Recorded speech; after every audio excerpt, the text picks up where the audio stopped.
मैं CS पटेल बृहन मुंबई महानगर पालिका वर्चुअल क्लास की ओर से आप सबका हार्दिक स्वागत करता हूं।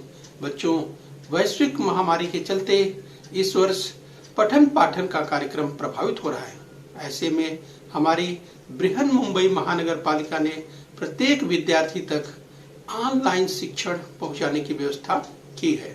तो आइए बच्चों शुरू करते हैं। सुस्वागतम।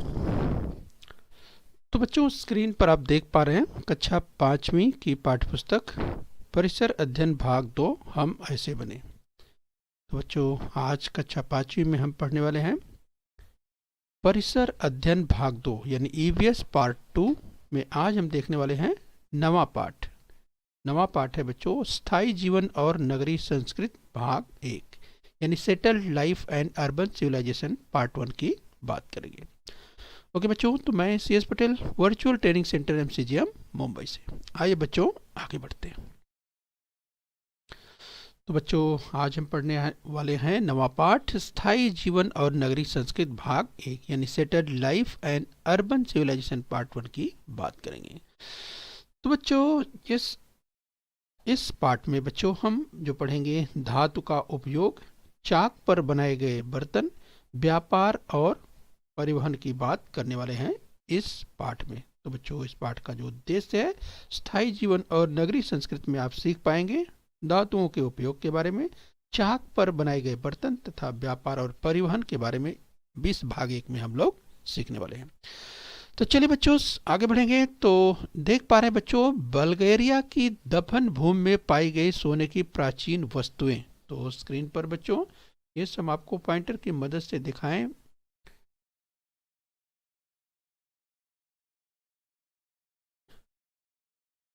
इस बच्चों तो आप देख पा रहे हैं हम बात कर रहे हैं ये सोने की प्राचीन वस्तुएं, राइट, सोने की प्राचीन वस्तुएं स्क्रीन पर आप देख पा रहे हैं। तो बच्चों ये बल्गेरिया की दफन भूमि में पाई गई सोने की प्राचीन वस्तुएं जो आपको स्क्रीन पर दिखाई दे रही हैं। चलिए बच्चों इसी क्रम में हम और आगे जानने का प्रयास करते हैं। तो बच्चों सबसे पहले हम देखेंगे धातु का उपयोग यानी यूज ऑफ मेटल्स की बात करेंगे। मनुष्य ने पहले किस धातु का उपयोग किया, इस बारे में कुतूहल रहता है। बच्चों एक जिज्ञासा रहती है कि मनुष्य ने आखिर में पहले किस मेटल का उपयोग किया था। इस बच्चों तो हम विस्तार से जानने का प्रयास करेंगे इसके बारे में। मनुष्य के अगर क्रमिक जीवन के विकास की बात करें बच्चों, मानव उत्क्रांति की बात करें तो इसे आप पहले के पाठों में पढ़ चुके हैं। आइए बच्चों इसी क्रम में हम और आगे बढ़ते हैं। तो बच्चों हम धातु का उपयोग यानी यूज ऑफ मेटल्स की बात कर रहे हैं। तो बच्चों यूरोप के वस्तु संग्रहालय में इकट्ठी प्राचीन वस्तुओं का वर्गीकरण करने के लिए थॉमसन नामक अध्येता ने त्रियुग पद्धति का उपयोग किया। इस बच्चों हम बात कर रहे हैं ये यूरोप के वस्तु संग्रहालय में इकट्ठी प्राचीन वस्तुओं का वर्गीकरण करने के लिए बच्चों हम थॉमसन नामक अध्येता की बात कर रहे हैं जिन्होंने त्रियुग पद्धति का उपयोग किया। इस बच्चों तो इसके बारे में हम बात करेंगे। यस, तो चलिए बच्चों इसी क्रम में हम और आगे बढ़ते हैं। तो बच्चों हम यूज ऑफ मेटल्स की बात कर रहे हैं। इस बच्चों तो जिसमें हम अगर बात करें बच्चों पत्थर के हथियार की बात करें, राइट, जिससे पत्थर के हथियार अश्मयुग की बात करें, या बच्चों तांबे के हथियार ताम्रयुग की बात करें, या बच्चों लोहे के हथियार लौह युग की बात करें। तो बच्चों जिन तीन थॉमसन के त्रियुग पद्धति की हम बात कर रहे हैं, जिस बच्चों जो पहला जैसे पत्थर के हथियार अश्मयुग, दूसरा तांबे के हथियार किस बच्चों वह जो कि ताम्रयुग अर्थात जिस कॉपर एज की बात करें तो पहला स्टोन एज, दूसरा कॉपर एज और तीसरा अगर बच्चों हम बात करें तो लोहे के हथियार एवं अन्य वस्तुएं अर्थात आयरन एज की बात जिस बच्चों त्रियुग पद्धति में कही गई थी। इस बच्चों तो यहाँ पर ध्यान रखना है जब हम पत्थर के हथियारों की बात करते हैं, तांबे के हथियारों की बात करते हैं या लोहे के हथियारों की बात करते हैं यानी लौह युग अर्थात आयरन एज की बात करते हैं, इसे आपको ध्यान रखना है। आइए बच्चों, इस क्रम में हम अध्ययन कर रहे हैं यूज ऑफ मेटल्स की बात कर रहे हैं, धातुओं के उपयोग की बात कर रहे हैं। तो बच्चों अगर पत्थर के हथियारों की बात करें, यानी बच्चों हम स्टोन एज की बात करें, राइट, तो स्क्रीन पर ये स्टोन एज टूल्स आप देख सकते हैं। और बच्चों हम तांबे के हथियारों की बात करें तो ये सामने आप देख सकते हैं। इसके अलावा अगर हम लोहे के हथियारों की बात करें तो स्क्रीन पर जिस आप देख पा रहे हैं। तो इस तरह से जिन तीन जिस त्रियुग पद्धति की बात की, जिसमें स्टोन एज, कॉपर एज और आयरन एज, तो थॉमसन महोदय ने जो इस वर्गीकरण किया बच्चों, इस त्रियुग की बात की थी, ये आपको ध्यान रखना है। आइए बच्चों इस क्रम में हम और आगे बढ़ेंगे। हम यूज ऑफ मेटल्स की बात कर रहे हैं। तो बच्चों ये तो थॉमसन महोदय का जो वर्गीकरण था, इस वर्गीकरण, यह वर्गीकरण निश्चित करते समय पत्थर के हथियार पूर्व कालखंड के, तांबे के हथियार और अन्य वस्तुओं का कालखंड पूर्व कालखंड के बाद। तो बच्चों आपने देखा ये जो वर्गीकरण किया गया था, इस यानी जो पत्थर के हथियार वो पूर्व कालखंड के, इसके बाद तांबे के हथियार और अन्य वस्तुओं का कालखंड पूर्व कालखंड के बाद का, और बच्चों आगे लोहे के हथियार एवं अन्य वस्तुओं के कालखंड तांबे के कालखंड के बाद का। ये बच्चों थॉमसन ने प्रमाण सहित सिद्ध करके दिखाया, राइट। तो जिस एज की हम बात करें, हमने स्टोन एज की बात की, कॉपर एज की बात की और आयरन एज की बात की, जो कि थॉमसन महोदय का जो वर्गीकरण था बच्चों, जिस क्रोनोलॉजिकल ऑर्डर की बात करें वो इसी क्रम में उन्होंने बताया, राइट। तो बच्चों एक बार फिर से आप ध्यान रखिए, जब हम बात करते हैं थॉमसन महोदय के वर्गीकरण के अनुसार, तो आपने देखा कि पत्थर के हथियारों की अगर बात करें तो पत्थर के हथियार पूर्व कालखंड के तथा तांबे के हथियार और अन्य वस्तुओं के कालखंड को उन्होंने क्या रखा, पूर्व कालखंड के बाद का, और लोहे के हथियार एवं अन्य वस्तुओं का कालखंड तांबे के कालखंड के बाद का। ये बच्चों थॉमसन ने प्रमाण सहित सिद्ध करके दिखाया, ये आपको ध्यान रखना है। तो बच्चों इसी के आधार पर कालखंडों का जो क्रम पड़ा, ये उसी के आधार पर कालखंडों का जो है क्रम रखा गया। तो बच्चों इसी के आधार पर जिन कालखंडों की बात कर रहे हैं, जिसमें अश्मयुग, ताम्रयुग और लौह युग। इस बच्चों जब अश्मयुग की बात करते हैं तो अश्म का मतलब ध्यान रखना है आपको, पत्थर की बात होती है। अश्म का मतलब पत्थर, तो पत्थर युग का मतलब स्टोन एज। और बच्चों ताम्र युग की बात करें तो ताम्र यानी तांबा, जिसे कॉपर कहते हैं, तो कॉपर एज, कॉपर युग की बात करते हैं। और लौह युग की बात करते हैं बच्चों, आयरन युग एज की बात करते हैं, लौह युग की बात करते हैं। तो ये बच्चों स्टोन एज, कॉपर एज और आयरन एज, ये आपको ध्यान रखना है, राइट। तो बच्चों इसे आपको ध्यान रखना है।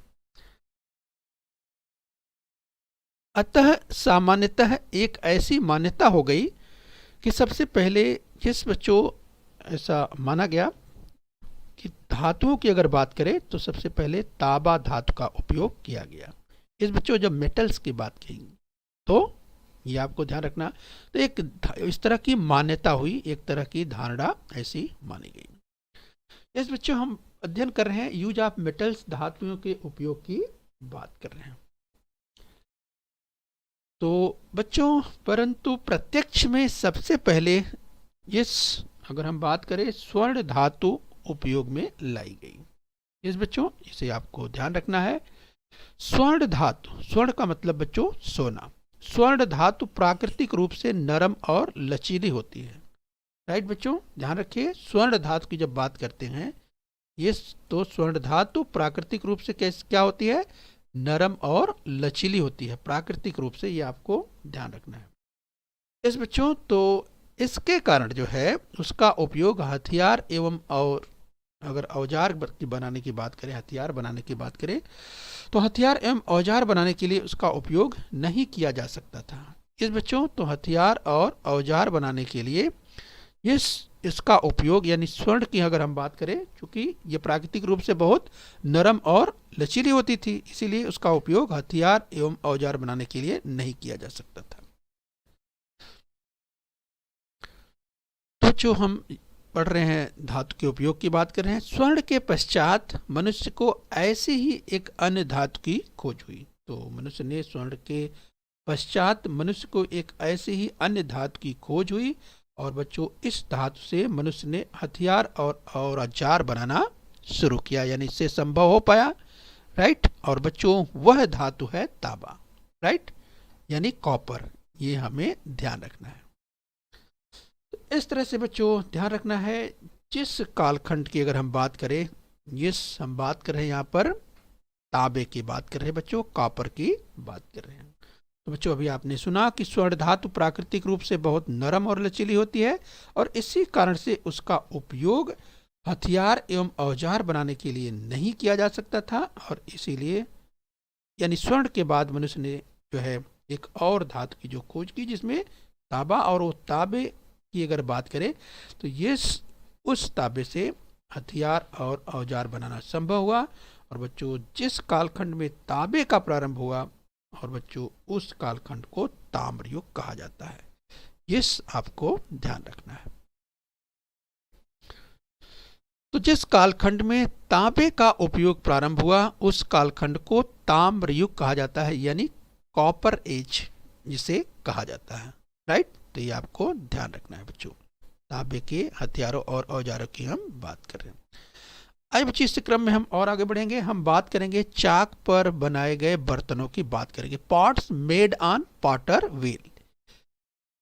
तो बच्चों जब बात करते हैं पॉटर व्हील की तो ताम्र युग नव नवीन आविष्कारों और तेजी से होने वाले परिवर्तनों का युग है। यानी बच्चों हम बात कर रहे हैं कॉपर एज की बात कर रहे हैं। और बच्चों इसी कालखंड में एक महत्वपूर्ण आविष्कार हुआ। और बच्चों जिस आविष्कार की बात कर रहे हैं वह आविष्कार है पहिए का। राइट, तो बच्चों इसी कालखंड में एक महत्वपूर्ण आविष्कार हुआ और वो महत्वपूर्ण आविष्कार था बच्चों पहिया। राइट, और बच्चों पहिए ने अगर व्हील की बात करें तो इसने क्रांति ला दी। मनुष्य ने जब पहिए का उपयोग करना शुरू किया बच्चों, इसके बाद तो फिर गति रुकी नहीं और लगातार यह विकास आगे तेजी से बढ़ता चला गया। इस बच्चों तो यहाँ पर ध्यान रखना है। हम बात कर रहे हैं चाक पर बनाए गए बर्तनों की, तो parts made on Potter wheel की बात कर रहे हैं। तो बच्चों आपने सुना कि जब ताम्र युग नव नवीन आविष्कारों और तेजी से होने वाले परिवर्तनों के युगों की बात करता है और इसी कालखंड में एक महत्वपूर्ण आविष्कार हुआ और यह आविष्कार पहिए का था। राइट, तो चलिए बच्चों इसे आपको ध्यान रखना है।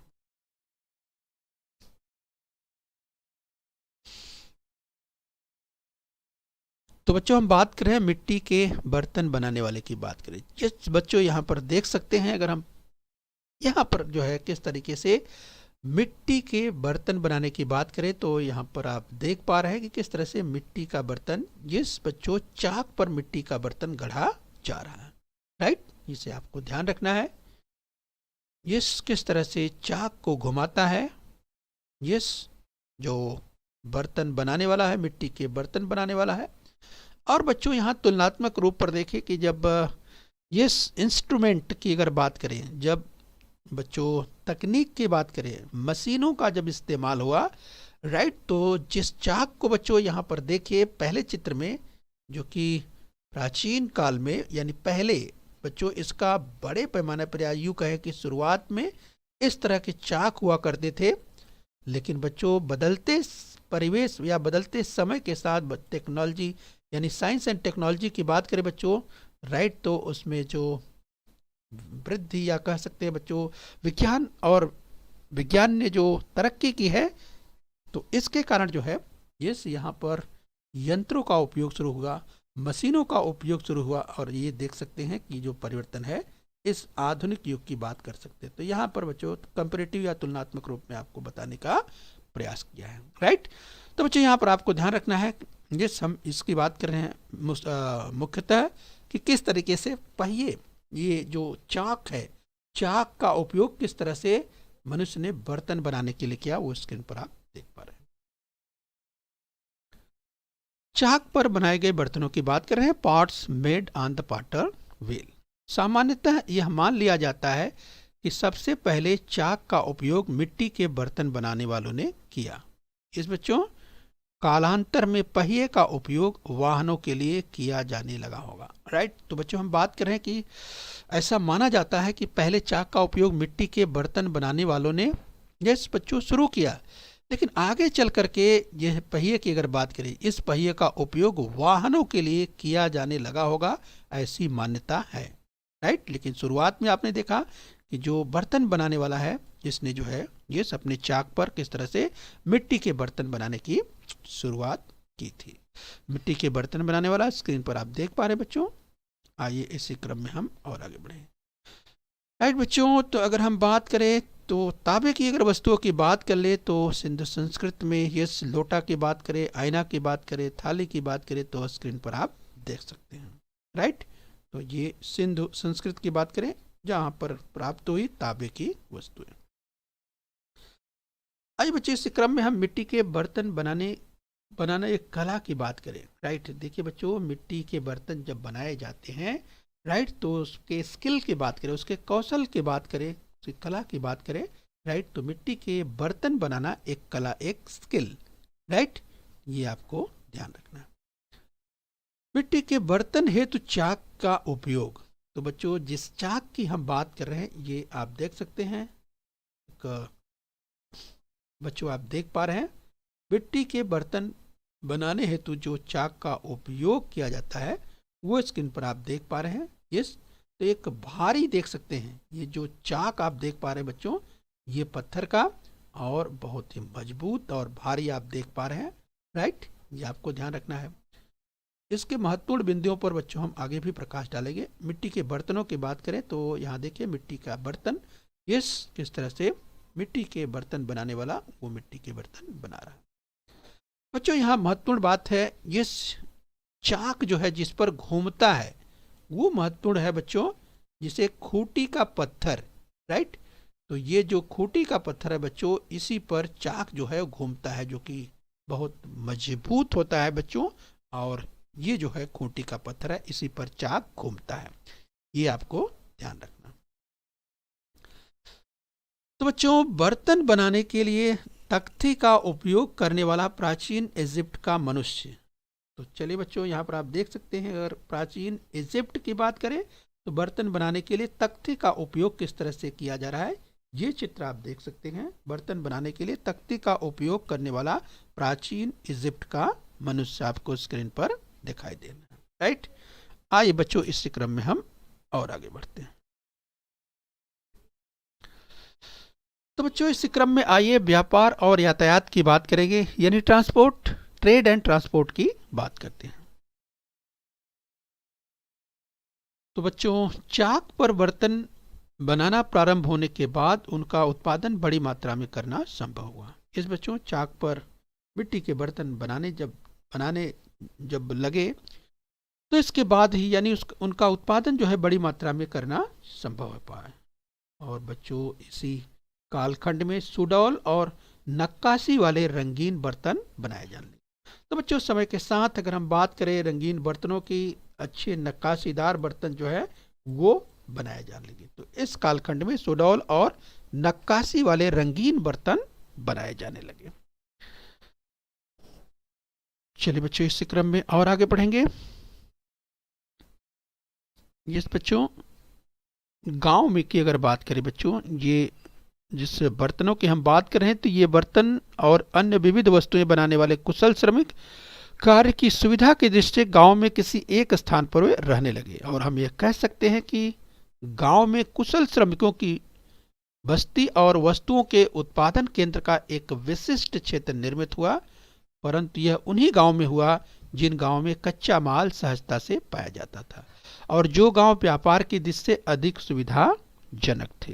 राइट, तो इस तरह से बच्चों ये अगर हम कह सकते हैं कि ऐसे गांव का जिन गांव में कच्चा माल सहजता से पाया जाता था और जो व्यापार की दृष्टि से अधिक सुविधाजनक थे, अतः उन्हीं गांव का विस्तार हुआ।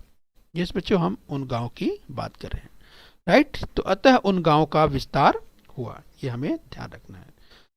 इस तरह से बच्चों वस्तुओं का उत्पादन बड़ी मात्रा में प्रारंभ होने से व्यापार में वृद्धि हो गई। यस, तो ये हमें ध्यान रखना है कि जब वस्तुओं का उत्पादन बड़े पैमाने पर होने लगा तो इससे व्यापार में वृद्धि हुई।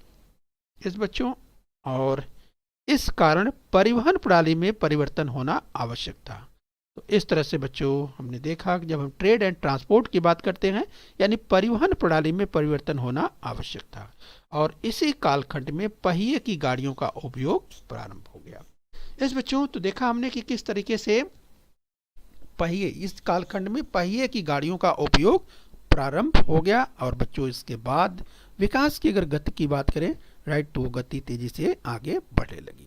राइट बच्चों, तो भाग 1 में स्थायी जीवन और नगरीय संस्कृति के इस पाठ में बच्चों हमने धातुओं का उपयोग सीखा, चाक पर बनाए गए बर्तनों की बात की तथा व्यापार और परिवहन यानी व्यापार और यातायात की बात की। तो बच्चों भाग 1 में हमने यहाँ तक सीखा। इस बच्चों भाग 2 में जब हम पहुंचेंगे बच्चों अगले भाग में यानी भाग 2 में तो हम नगरों का उदय और लिपि के संदर्भ में देखेंगे तथा बच्चों हम नगरीय समाज व्यवस्था की बात करेंगे अगले भाग में यानी भाग 2 में। तो चलिए बच्चों यहाँ पर हम अभ्यास कर लेते हैं। तो रिक्त स्थानों की पूर्ति कोष्ठक के उचित विकल्प से करना है। तो बच्चों ध्यान से देखिए, वस्तुओं का उत्पादन बड़ी मात्रा में प्रारंभ होने पर व्यापार में तो आपके पास विकल्प है वृद्धि हुई, कमी हुई या तेजी से गिरावट हुई। बच्चों आप सोचिए, ये आपके पास विकल्प हैं। वस्तुओं का उत्पादन बड़ी मात्रा में प्रारंभ होने पर व्यापार में, तो बच्चों यहाँ पर जो कोष्ठक में विकल्प दिए हुए हैं वृद्धि, कमी या तेजी से गिरावट विकल्प दिए हुए हैं, तो आपको सोचना है। तो बच्चों इसकी चर्चा की थी, आपको याद आ रहा होगा। तो चलिए अपना उत्तर टैली कर लीजिए। ये तमाम विद्यार्थियों ने उत्तर दे दिया होगा वृद्धि, वस्तुओं का उत्पादन बड़ी मात्रा में प्रारंभ होने से व्यापार में वृद्धि हुई। इस बच्चों चलिए आगे बढ़ते हैं, अगला प्रश्न ले लेते हैं। ध्यान से देखिए, रिक्त स्थान की पूर्ति कोष्ठक के उचित विकल्प से करना है। ताम्रयुग नव नवीन आविष्कारों और तेजी से होने वाले परिवर्तनों का युग है। इसी कालखंड में पहिए की गाड़ियों का उपयोग, अब विकल्प आपको मिलते हैं बच्चों, यस इसी कालखंड में पहिए की गाड़ियों का उपयोग, रिक्त स्थान दिया हुआ है, आपको यहाँ भरना है। इसमें विकल्प आपके पास है समाप्त हुआ, प्रारंभ हुआ या पूरी तरह से बंद हुआ। तो चलिए बच्चों सोचिए क्या विकल्प हो सकता है इसमें से उचित विकल्प। तो बच्चों इसकी चर्चा हमने की थी, मुझे लगता है आपको याद आ रहा होगा। इस बच्चों प्रारंभ, इसी कालखंड में पहिए की गाड़ियों का उपयोग प्रारंभ हुआ। राइट, तो ताम्र युग नवनवीन आविष्कारों और तेजी से होने वाले परिवर्तनों का युग है। इसी कालखंड में पहिए की गाड़ियों का उपयोग प्रारंभ हुआ, मतलब बच्चों शुरू हुआ। प्रारंभ का मतलब शुरू हुआ, ये ध्यान रखना। आइए बच्चों इसी क्रम में हम और आगे बढ़ लेते हैं।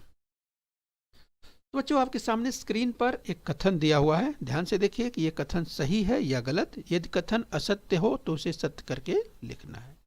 तो पहला कथन है बच्चों, जिस कालखंड में तांबे का उपयोग प्रारंभ हुआ उस कालखंड को लौह युग कहा जाता है। तो बच्चों याद कीजिए, क्या यह कथन सत्य है? जिस कालखंड में तांबे का उपयोग प्रारंभ हुआ, तांबे का उपयोग प्रारंभ हुआ उस कालखंड को लौह युग कहा जाता है। तो क्या बच्चों ये कथन सही है या असत्य है या सत्य है? तो बच्चों आपने आसानी से पहचान लिया होगा। राइट, तो चलिए अपना उत्तर टैली कीजिए। ये कथन असत्य है, मतलब गलत है। यस बच्चों, गलत है, असत्य का मतलब गलत है। यस, तो चलिए बच्चों ये कथन असत्य है तो इसे आपको सत्य करके लिखना भी है। अगर कथन असत्य है यानी गलत है तब इसे आपको सत्य करके लिखना है। तो सत्य कथन किस तरह से लिखेंगे? जिस कालखंड में तांबे का उपयोग प्रारंभ हुआ उस कालखंड को ताम्र युग कहा जाता है। तो बच्चों जिस कालखंड में तांबे का उपयोग आरंभ हुआ उसे लौह युग नहीं बल्कि क्या कहते हैं? ताम्र युग कहा जाता है। यस बच्चों, क्योंकि तांबा अर्थात ताम्र, राइट, इसलिए उसको क्या कहेंगे? ताम्र युग कहेंगे। ठीक है बच्चों, इस तरह से आपको इसे ध्यान रखना है। आइए बच्चों इसी क्रम में हम और आगे बढ़ लेते हैं।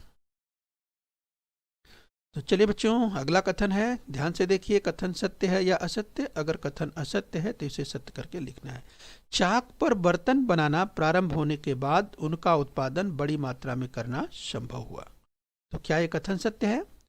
चाक पर बर्तन बनाना प्रारंभ होने के बाद यानी चाक पर बर्तन की जब बनाने की शुरुआत हुई तो उसके बाद उनका उत्पादन बड़ी मात्रा में करना संभव हुआ। तो क्या ये कथन सत्य है बच्चों?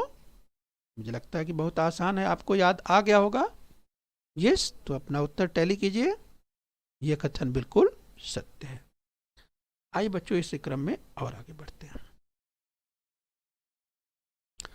अगला कथन है बच्चों, ध्यान से देखिए। निम्नलिखित कथन सत्य है या असत्य बताना है। यदि कथन असत्य हो तो उसे सत्य करके लिखना है। स्वर्ण धातु प्राकृतिक रूप से बहुत नरम और लचीली होती है। तो बच्चों इसकी चर्चा हमने खूब की है, आपको याद आ रहा होगा। तो आप बताइए कथन सत्य है या असत्य? स्वर्ण धातु प्राकृतिक रूप से बहुत नरम और लचीली होती है। तो बच्चों मुझे लगता है कि आपने आसानी से इसका उत्तर दे दिया होगा। तो चलिए, तमाम विद्यार्थियों ने इसका उत्तर दिया है, आप टैली कीजिए बच्चों। देखिए कथन सत्य है असत्य है? ये कथन बिल्कुल सत्य है। ठीक है बच्चों, ये कथन क्या है? बिल्कुल सत्य है, यानी सही है। ठीक है बच्चों, तो हम उम्मीद करते हैं बच्चों इस पाठ को आपने यहाँ तक समझ लिया है। बच्चों बृहन मुंबई महानगर पालिका के इस चैनल को सब्सक्राइब कर लीजिए और बच्चों अपने स्वास्थ्य का ध्यान रखिए। ओके बच्चों। बच्चों बृहन मुंबई महानगर पालिका के इस चैनल को सब्सक्राइब कर लीजिए और बेल आइकन प्रेस कर लीजिए। तो बच्चों हम उम्मीद करते हैं यहाँ तक आपने समझ लिया है। आगे फिर मिलेंगे, आज के लिए इतना ही। Thank you very much.